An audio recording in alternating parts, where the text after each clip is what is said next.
Good morning. We're about to hear the third day of evidence from the former Detective Chief Inspector of the Special Demonstrations Squad, Mike Dell, who was head of the unit between July 2001 and May 2005. We've gone through a great deal of his time in charge of the unit, but we haven't really got to a number of officers yet. We haven't really got to Hastings, for example. Robert Hastings, who gave evidence earlier this year, quite a despicable character. Quite. He was in a very coercive relationship with a neighbor of a former activist, who was his main target. What's his name? Maya.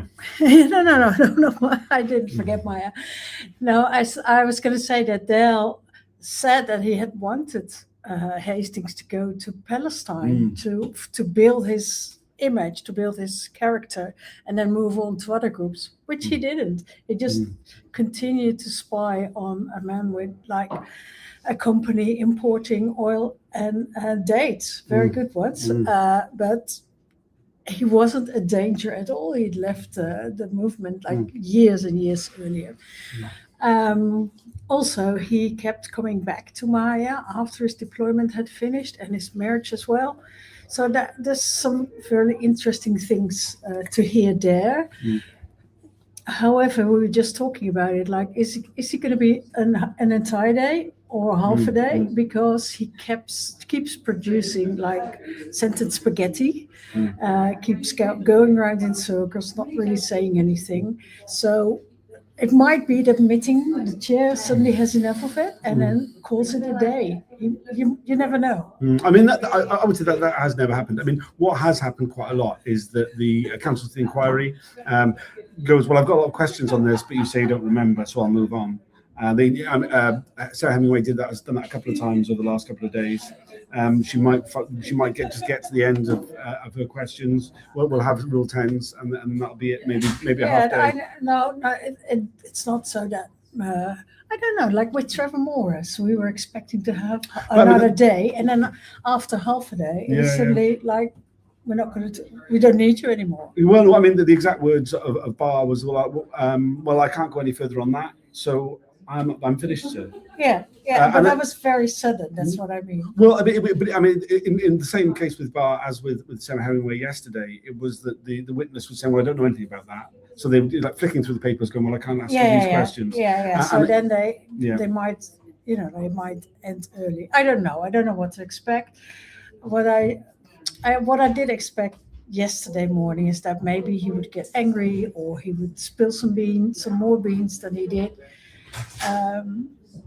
It was a bit in that sense, quite disappointing. We have we got some nuggets, but not as much as we could have. We've got more bullshit, much more bullshit. He was certainly angry by the end of the day, and had to be told not to take his frustrations out to the counsel of the inquiry by admitting.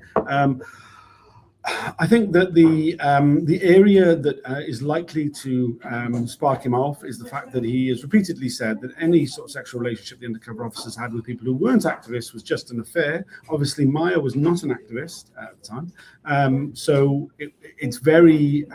I think it's very likely that will be really explored in some detail, and the parameters of his ethical guidelines and his moral outlook on this matter will be exposed fully, which I would imagine will make him very angry because it will expose him as a deeply unsavory character. And indeed,